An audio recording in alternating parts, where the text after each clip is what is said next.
Welcome to the Book Binge. I am your host, King Crusoe. You can call me KC, and today we're taking a look at a topic that I kind of covered a little bit in a video.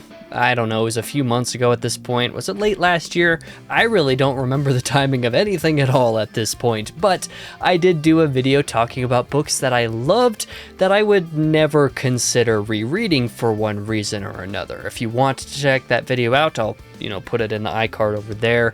But otherwise, this video is going to be taking a look at basically the exact opposite topic to that. Instead of books that I loved that I would never reread, I'm going to talk about some books that I didn't particularly enjoy that I want to give another chance, basically. And for the record, right at the start of this video, right off the bat, I want to make it clear, the title and maybe the thumbnail, I'm not 100% sure what the thumbnail looks like at this point, maybe a little bit of clickbait. In fact, it's basically clickbait, because I'm basically titling this video Books I Hate That I Want to Give Another Chance. There's only one of the books on this list that I could reasonably say that I actually hated to some degree. The rest of them are books that I either just disliked or didn't enjoy as much as I thought I would or would have liked to, or even books that I still actually liked a bit in one way or another, but don't think I got as much out of them as I should have, and think I would be able to appreciate them more if I gave them another chance. So the actual discussion of the video, the actual list, is a little bit more nuanced than I think the title, thumbnail, and probably general reaction to this video is going to make it out to be, but such is the life of a content creator, and I'm also halfway doing this to myself by doing the clickbait. But I don't need to ramble on any longer. Let's actually talk about the list. I'm going to go through 5 books that I didn't particularly enjoy for one reason or another, or whatever the nuances associated with the book, and then I'll go over a couple of honorable mentions that kind of share similar positions. So entry number 5 is going to be Wuthering Heights by Emily Bronte. Now, the reason why this is on the list, it's sort of a technicality, because I don't particularly want to read this book again, all things considered, to be brutally honest with you, but it is one that I have thought about a lot over the years since I read it, and that's been like 3 years at this point, because when I first read it, I really loved it. Like, immediately after finishing, I really loved it, and I really loved like 95% of this book while I was reading it. But over like the months, and quite frankly like the year or two following that, I went from really liking it to like honestly kind of loathing it for whatever reason. And the swing from the love to the hate side of things was a little bit strange. And extra interesting to me nowadays is the fact that I'm kind of ambivalent to it. I have mixed feelings about it as a result of the initial love and then the eventual hate. And these days I might even be indifferent to the book. Like I said, I'm not necessarily sure that I really want to read Wuthering Heights again, but I do think that I should give it another shot and read it maybe not quite so binge-like the way that I did the first time, because that, I think, contributed to part of the problem. And knowing that one of the things that I wanted to get out of it isn't going to be something that I would get out of it very much. Knowing that now, maybe reading it again, I'd be able to appreciate some of the other aspects a little bit more forefront in memory. Not entirely sure what that reread would look like, but that is something that, there was certainly a point in time where I just really hated that book in my memory, that I should probably give another chance to see what my actual consensus on it is at this point, because I am pretty ambivalent nowadays. Next up on the list, number 4 is probably going to disappoint a good buddy of mine, Reen, and that is The Picture of Dorian Gray. And that's not because I hated The Picture of Dorian Gray, because I thought the book was fine.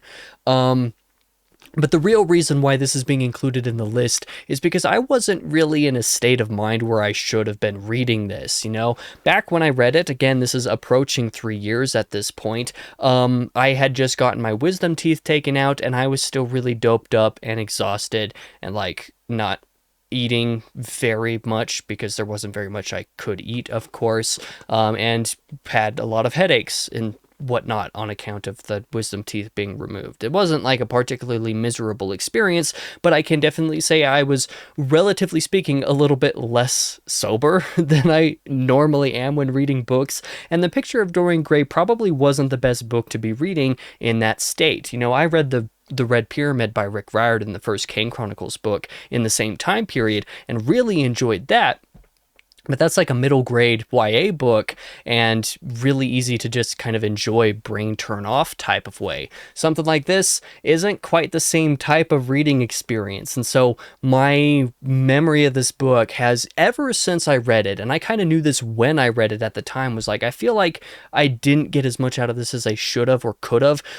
Probably on account of the fact that I just got my wisdom teeth removed. So I should reread The Picture of Dorian Gray in a more objective setting so that I can actually figure out what I think of the book, and, you know, give it another chance and to be a little bit more fair to it. Because, again, it's not like I hated the book. I just wasn't super into it, and I'm not entirely sure how much of that was the condition I was in when I read it versus the actual book. So I would like to give it another chance for that reason. Number 3 on this list is a book that I admittedly didn't read in the conditions that I probably should have. Namely, I probably should have read it in discussion with other people rather than reading it in secret all on my own to surprise my friends, because it was a fun way to read the book. That's The Obscene Bird of Night by Jose Donoso. Now, this is fitting for this topic, this video, for some reasons, but also not. You know, I think it is overblown amongst my friend group how much I disliked the book, because I really hated part 2. I really hated part 2, and part 3 was just really boring and did not recover the book for me. But I loved part 1 when I read it at the time. And having a little bit more of an idea of what this book is, especially knowing what part 2 is and how it fits into the narrative, going into it a second time with some of that knowledge would be extraordinarily helpful. Being a little bit more patient with part 3 might be a little bit helpful as well. Being able to discuss it with some people, maybe some friends would be willing to reread this with me. The fact that I'm not necessarily that much more versed in magical realism in general than I was when I first read this, but, you know, having, quite frankly, a better manner of approaching books to read, especially books that aren't necessarily super in the realm of what I do normally tend to read. I'm much better at approaching books in more objective ways now than I was 3 or 4 years ago. And so The Obscene Bird of Night is also a book. Oh, that actually reminds me. These two books, this was 3 years ago. This book was approaching 4 years ago, not approaching 3 years ago, like I said, because this book was also similar to Dorian Gray, approaching 4 years at this point. But anyway, you know, there's just a lot of ways in which I could approach this book in a much different, more objective, and somewhat more matured manner now than I would have back then, because, you know, I would have only been like 20 years old or something at the time when I first read this, and I'm nearly 25 now. That's not to say that there's that much difference, but, you know, when you're young, when you're 25 years or less, 4 years is nearly a fifth of your life. So like that's no small amount of time, relatively speaking.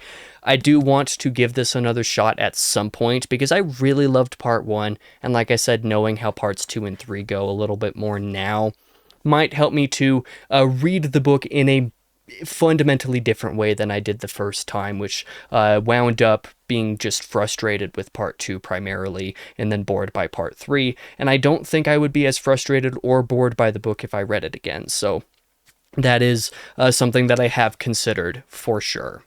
Number 2 on this list is going to be one that I really hate including on this list, because, like, it's not even like I hated it intrinsically. There are some issues that I had with it, but the Aeneid by Virgil, I think most of my problem with the Aeneid came from the translation. So this is one that I think I need to reread, give another chance with a better translation. I don't need to go into too super much detail, because I've talked about this at length on the channel, both in videos back when I first read this early in 2025, and also my review of the book, which came out at some point. I don't remember when that was, but basically what I talked about was that I don't think Robert Fagles is a very good translator, at least not for this. I haven't read his translations of Homer, for example, but compared to the translations of Homer that I read right up there, the Peter Green translations, those are very poetic and beautiful reads. Comparatively, the Robert Figgles translation of the Aeneid came across as very simple, very utilitarian, like it was just trying to get the point across and not trying to be poetry. And I think knowing that might help appreciate a little bit more. But like when I'm reading something poetic, even if it's not a poem like in the modern sense, I still expect there to be some inherent beauty to it. And that's certainly what Peter Green's translation of Homer did. I loved the reading experience of those just as much as I loved the actual content of them. The Aeneid, the content was a little bit more mixed for me, and I'm not sure how much of that was the translation or not, but I do know that I did not like the translation. I didn't find this very enjoyable to read at all. There was like one line, maybe two, that actually stood out as like, yes, please do more of that, but the rest of it just did not do anything at all. So from a fundamental reading perspective, I just did not enjoy reading the Aeneid at all in any way, shape, or form. So I think I just need to re-experience that with a better translation. I still don't think I would love the Aeneid as much as many of my friends do. I know some people who think that the Aeneid is better than both the Iliad and the Odyssey. I very highly doubt that that would be my opinion, even with a great translation of it. Just personally speaking, from my proclivities, from what I know of how the actual poem goes, the actual content of it. But I do need to give it another chance with a better translation for sure, because I don't have a very positive view of the Aeneid outside of a couple of the books within it specifically that are just really cool. And a couple of the books were like half of it is really great and the other half just I didn't feel anything at all. But like getting a translation that is a little bit more similar to the type of poeticism that I experienced in Peter Green's translation of Homer is something that I should probably do to give the Aeneid a much more fair shot. The last book on the list proper here is one that is basically the entire reason that this video exists, and that is Blood Meridian, because one of my most viewed videos on this channel is my initial review of Blood Meridian, and that review is bad. It is a legitimately not good review, so I understand why it ruffled a lot of feathers. But I did a follow-up video a year after that where I actually reacted to my own video and basically explained the ways like, I still agree with my take here, I just said it in a really knuckle-skulled kind of way. So, you know, maybe the term would be knuckle-headed in the numbskulled, but in either case, it doesn't really matter. The point is the review wasn't good, and I reacted to my own review a year later to explain, like, my opinion on the book essentially hasn't changed, but the way that I went about reviewing the book was very bad, and stupid and garbage. And in the time since then, and even in the time since I first finished the book, I came out of this with a very weird experience. You know, I've had my weird opinions with McCarthy. You know, some of my favorite books of all time sit right over there. The Passenger and Stella Maris by Cormac McCarthy. Some of my favorite books of all time. I love those. And there are some other McCarthy books that I love. There are some of his books like this one that I really, really do not love. And Blood Meridian being, you know, as popular as it is, I feel like I'm just reading a different book than other people are. And so, like, I want to give it another chance in different circumstances, because when I first read this, it was in a position where basically I was coming at it, it was basically the very end of my McCarthy journey, right? I'd already read all these other books. There's all the baggage of everything that I had just experienced, and also the fact that I was worried about how much I would actually enjoy this. So I admittedly didn't come into Blood Meridian as objectively as most of his other books, basically, and that may have affected it a little bit. Even though I did really enjoy the opening of Blood Meridian, I didn't enjoy the rest of it, but a lot of that could very well be down to the fact that I read it very, very quickly. Very quickly. Like, by anything resembling my normal standards, I plowed through Blood Meridian, and I probably should not have read it that way. I probably should have read it a lot slower, and probably should have read it a lot more intentionally than I did. You know, I did a sort of mixed immersive / audio read for most of McCarthy's books, and Blood Meridian is one that I think would benefit the most from me really sitting down and properly reading it. As much issues as I have with McCarthy's prose and the way he handles and disregards the English language, it pisses me off, but as many issues as I have with that, I should like really sit down with it and give it the time that it seems like it's more or less demanding, and give it a fairer shot from that context, just to see if my opinion is any different. You know, even if I ended up rating Blood Meridian 2 stars instead of 1 star next time, that would be a win for me. And, you know, it would confirm for me my opinions in some sense, that, you know, it wasn't just, you know, reactionary or anything like that. To some degree, some of my opinions on the book are reactionary, but that's why I would want to give the book another chance. This is the one book on this list that I can say that I basically just straight up hated, but I do still morbidly want to give it another chance. And also the fact that the audiobook was done by Richard Poe, and Richard Poe is a great audiobook narrator. And so Richard Poe, is that his name? I think so. Forgive me if I'm wrong on that, but yeah, so that's one that I should probably give another shot someday. Probably not anytime soon, but I probably should do at some point. But this video is getting to be a little bit long. I do have a couple of honorable mentions that I want to discuss here.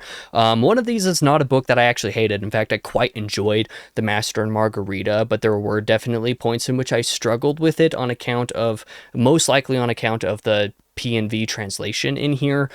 P&V translators are notoriously not very popular with most Russian literature, and their Master and Margarita translation is particularly infamous. And so even though I enjoyed that, I struggled with it, actually. There was a time while reading that book, over 4 years ago at this point, that I nearly DNF'd it because I was just kind of having to like push my way through it, and until a friend like kind of explained to me sort of some of the context behind some of the stuff going on, because there's a little bit of magical realism stuff going on in here, and that's kind of difficult to handle anyway. Once I had more of the context, I was able to push through and enjoy it a little bit more. But I had multiple friends who really loved this book on account of a different translation. Notably, the one who gave me the context that helped me to push through it, Tokyo, she actually gifted me a copy of the audiobook that she used that she loved so much. And so I do want to re-experience Master Margarita with that audiobook, and with that other translation, basically, and see if I enjoy it even more than I did the first time. Because in the end, I did come to enjoy and really appreciate the Master Margarita, but I did struggle with it at times. I didn't dislike it and I didn't hate it. I just struggled with it and want to experience it again in a different translation that might make it easier to enjoy. It's just a shame that Penguin likes to use the P&V translators for some of their Russian stuff, because this art is great. It's just apparently the translation is not. The other honorable mention is an honorable mention primarily because I already talked about Cormac McCarthy with Blood Meridian, but the reason why Cities of the Plain is an honorable mention for this list is not necessarily because I hated this book, but because it's a book that I wanted to enjoy a lot, but didn't enjoy nearly as much as I felt like I should have. It was one where, like, going through it, I just felt nothing while reading it, but felt like I should have felt something. And it also comes with the weird territory of being the third book in the Border trilogy, where the first book I'm pretty mixed on. I kind of want to reread the first book just to see if I enjoy it more the second time than I did the first time, because I enjoyed it the first time, just not like I didn't love it. It was good. But the second book, The Crossing, I really like. I really, really like the book. I borderline love The Crossing, and I would love to experience The Crossing just to re-experience The Crossing. And so if I was going to go through and see if I enjoyed the first book more and, you know, just wanted to re-experience the second book, I would definitely want to give Cities of the Plain another shot to see if I do feel something. If there's just something about the circumstances in which I experienced it the first time, which was admittedly while on a trip, doing straight up audiobook stuff. If I did that like a little bit more strictly immersively, and in, again, a little bit more of an objective setting, because oftentimes when I read books during trips, I struggle with them more than I otherwise would. I don't know why. It's just is what it is for me, probably because of being unfamiliar location and stuff, just kind of the chaos of all of that. I'm autistic, so that might explain some of that. I don't know. But Cities of the Plain is another one that I would also like to give another shot, just to see if I do like it the second time, because I felt like I should have the first. But there you go. That's the list of books that I struggled with to some capacity or other that I would like to give another chance. Are there any books that you disliked or hated or struggled with in some capacity and that you would like to give another chance with new eyes or matured understanding or whatever it is that it may be? If you have any of those, let me know in the comments down below. Otherwise, I've been your host, King Crusoe. You can call me KC. Thank you so much for watching, and I hope to see you guys in the next video.